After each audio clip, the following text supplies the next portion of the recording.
Hello friends. आज आपके साथ जो रेसिपी मैं शेयर करने जा रही हूँ वो राज कचौरी की रेसिपी है। राज कचौरी बनाने के लिए जो इंग्रेडिएंट्स हमें चाहिए होंगे मैं आपको दिखाती चलूँगी। और अभी जो हम सामने इंग्रेडिएंट्स आपको जो दिख रहे हैं ये मैं कचौरी बनाने के लिए रखे हुए हैं। तो यहाँ पर सबसे पहले हम कचौरी तैयार करेंगे। तो इसके लिए यहाँ सबसे पहले मैंने 1 कटोरी मैदा लिया है और चौथाई कटोरी मैंने सूजी ली है यानी कि सेमोलिना। यहाँ पर मैंने बेकिंग पाउडर लिया है करीब 2 to 3 पिंच और पानी हमें चाहिए होगा। तो अब हम सबसे पहले आटा तैयार कर लेते हैं।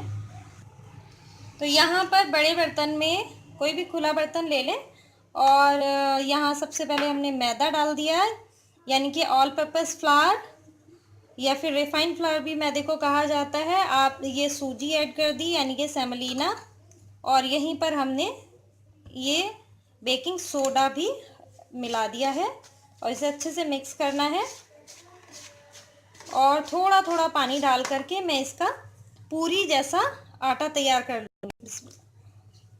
थोड़ा थोड़ा पानी हम ऐड करेंगे और उसके बाद हम इसका आटा तैयार कर लेंगे। तो मैं आटा गूंद लेती हूँ फिर मैं आपको दिखाती हूँ। तो यहाँ पर मैंने धीरे धीरे पानी डालते हुए इसका एक सख्त आटा तैयार कर दिया। पूरियों जैसा आटा हमने तैयार करना है। आप देख सकते हैं ये बहुत ज़्यादा सख्त भी नहीं है और बहुत नरम भी नहीं है। पूरियों जैसा आटा मैं आपको बता रही हूँ हमने तैयार करना है। और अब मैं इसको थोड़ी देर रख करके छोड़ दूंगी। इसे हम ढक कर रखेंगे जिससे कि इस पर पपड़ी ना आ जाए। तो मैं इसे करीब 5 से 10 मिनट छोड़ देती हूँ फिर हम आगे इसकी तैयारी करेंगे। तो यहाँ हमें 10 से 15 मिनट करीब हो चुके हैं और आटा हमारा काफ़ी अच्छा सा तैयार हो चुका है। पानी भी इसमें थोड़ा सा ही लगा था। तो अब मैं इसके पेड़े बना लेती हूँ। छोटे छोटे पेड़े बनाने, बहुत ज़्यादा बड़े नहीं बनाने, पूरी के हिसाब से ही बनाने जैसे हम पूरियों के लेते हैं। तो मैं पेड़े बना लेती हूँ फिर दिखाती हूँ।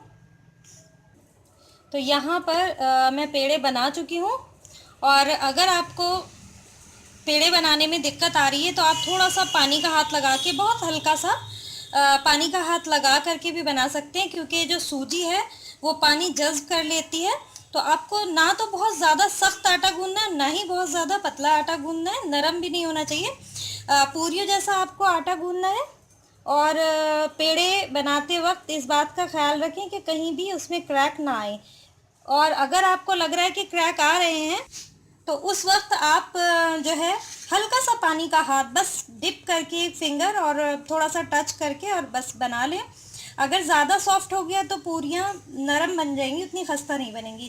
तो जो हमने अंदाज़ किया था उसमें ये 15 पेड़ियाँ मैंने बनाई हैं। आप छोटी या बड़ी अपने हिसाब से कर सकते हैं। तो अब हम इन्हें बेल लेते हैं और इनको तल लेते हैं। मैं एक कढ़ाई में ऑयल गर्म होने पहले ही रख चुकी हूँ। तो यहाँ थोड़ा सा मैदा मैंने ले लिया है, इसमें हल्का सा मैदा लगा करके ऐसे झाड़ लें, बहुत ज़्यादा मैदा ना हो। और इसको हमने बेल लेना है। बहुत मोटा नहीं करना है, थोड़ा पतला, और ना ही बहुत पतला भी करना नहीं है, दरमियाना सा आपको रखना है। देखिए बस मैं इतना ही गोल करूँगी और ऑयल मेरा अच्छा सा गर्म हो चुका है। तो अब मैं इसको तल लूँगी। इसी तरह आपने सारी जो पूरियाँ हैं वो इस तरह से तैयार कर लेनी है। और ये देखिए इतना आपको पतला रखना है, बहुत पतला भी नहीं रखना है, बहुत मोटा भी नहीं रखना है।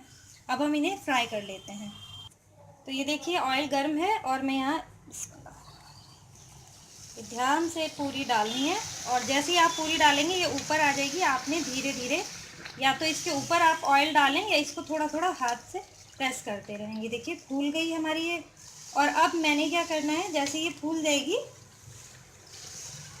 फ्लेम लो कर देनी है और हल्की लो भी क्या, मीडियम फ्लेम पर हमने इसको करारा होने तक सेकना है। देखिए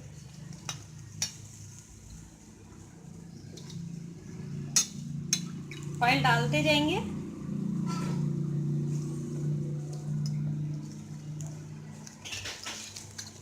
जब तक ये पूरी तैयार हो रही है उस वक्त तक मैं दूसरी पूरी तल लेती हूँ और हम उसको भी फ्राई करके आपको दिखाएंगे।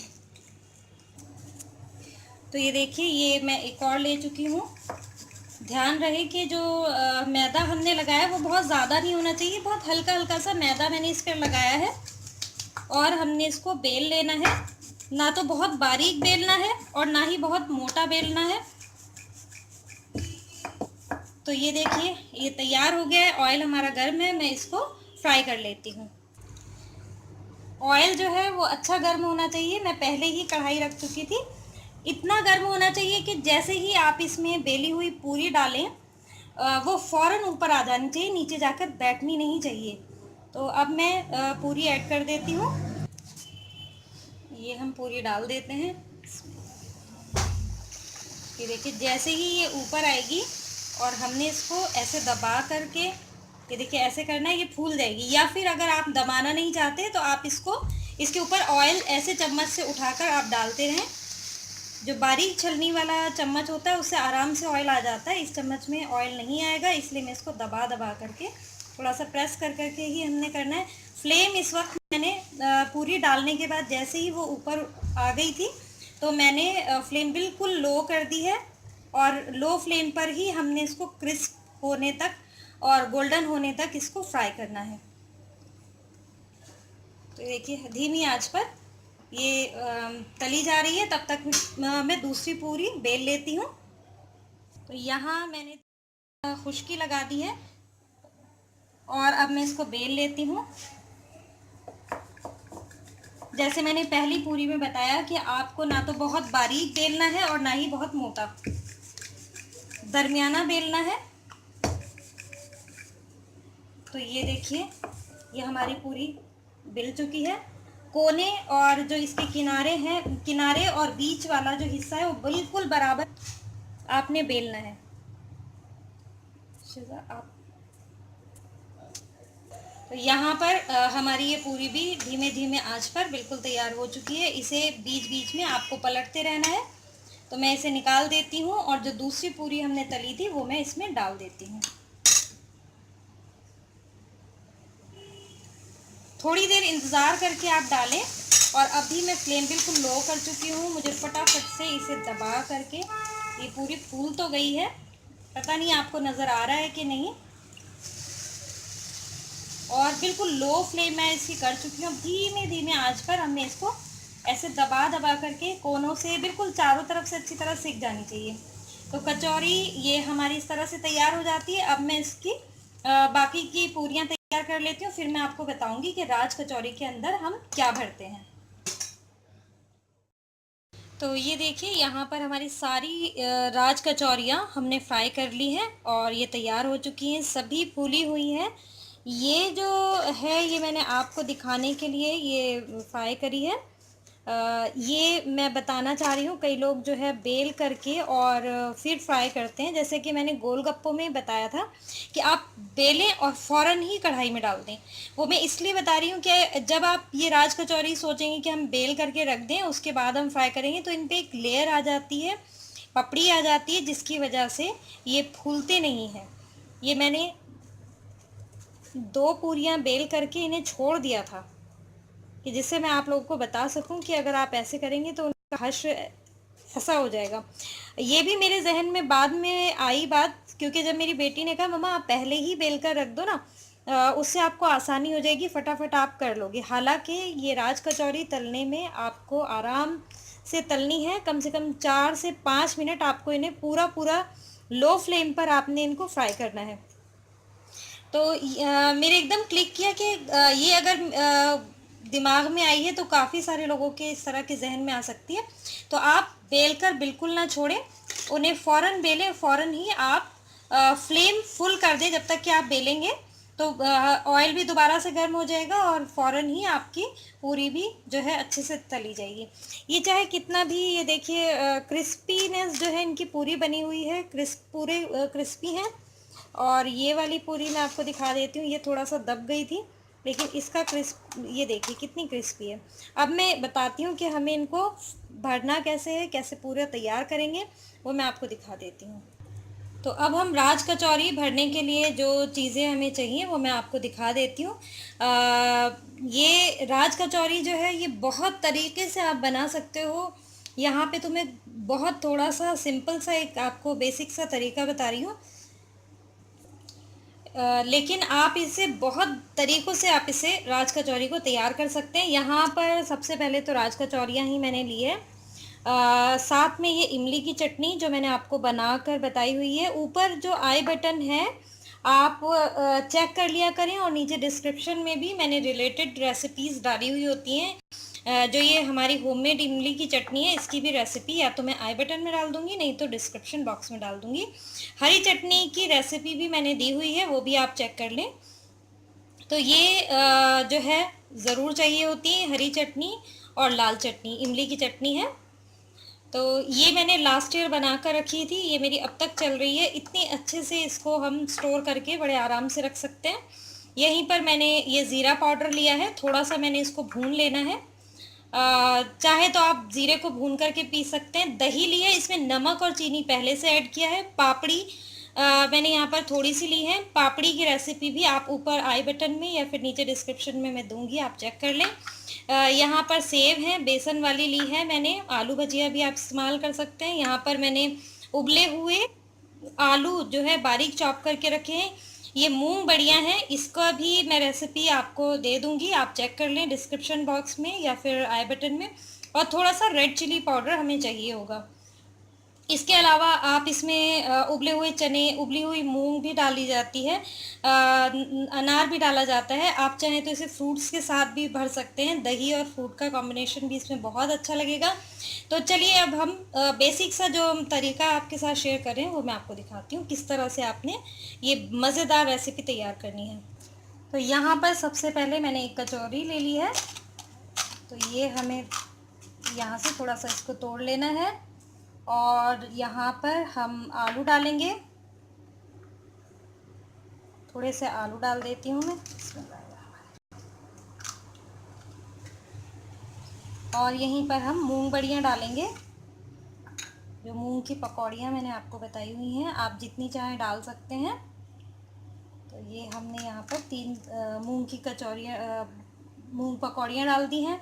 और अब मैं इसमें जो हमारी ये पापड़ी है ये डाल देते हैं। ये पापड़ी को आपने ऐसे करके तोड़ करके आपने इसमें डालनी है।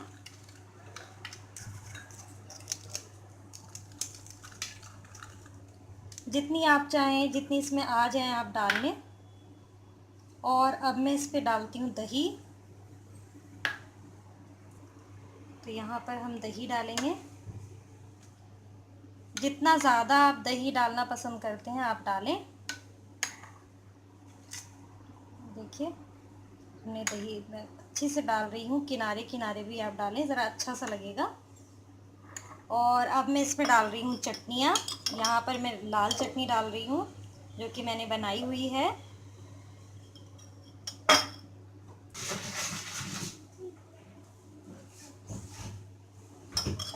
आप जितनी ज़्यादा या कम जैसे भी आप डालना चाहते हैं।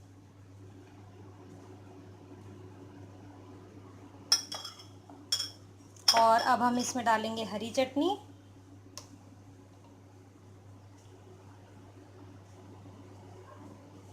और अब मैं इसमें डालूंगी भुना ज़ीरा।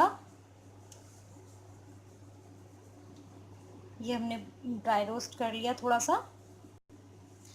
और यहीं पर रेड चिली पाउडर थोड़ा थोड़ा आसपास भी आप छिड़क दें, खूबसूरती सी आती है, ज़रा अच्छा लगता है।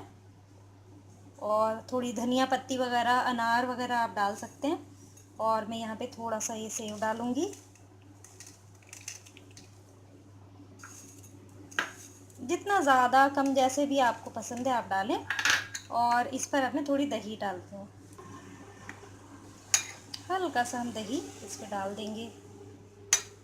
थोड़ा सा भुना ज़ीरा, लाल मिर्च वगैरह से थोड़ा सा और आप सजा दें। देखिए तो ये हमारी राज कचौरी तैयार हो चुकी है। तो ये लीजिए जनाब, तैयार है राज कचौरी। इंशाल्लाह उम्मीद करती हूँ आपको ज़रूर पसंद आई होगी। ये सिंपल रेसिपी है, लेकिन जो इंग्रेडिएंट्स आपके पास अगर रखे हों तो इन्हें बनाने में ज़्यादा देर नहीं लगती है, इसीलिए जो मूंग पकौड़ी है मैं वो भी फ्रोज़न करके रखती हूँ और चटनियाँ वगैरह हमेशा तैयार रखती हूँ। उबले आलू भी हमेशा तैयार घर पर होते हैं। आपको बस राज कचौरी बनानी है और इसमें भर देना है। और अगर आपके पास ये सारी चीज़ें नहीं भी हैं तो भी कोई परेशानी की बात नहीं है। आप दही में भी आप फ्रूट्स वगैरह डाल करके और चटनियाँ वगैरह डाल करके आप इसे तैयार कर सकते हैं। उम्मीद करती हूँ आपको ये रेसिपी ज़रूर पसंद आई होगी। रमज़ान आ रहा है, रमज़ान में भी आप इसे बना सकते हैं, त्योहारों पे आप बना सकते हैं और आप ज़रूर बनाइए, एंजॉय करिए, मुझे भी बताइए और दुआओं में याद रखिए। इंशाल्लाह मिलते हैं अगली वीडियो में। जब तक के लिए अल्लाह हाफ़िज़।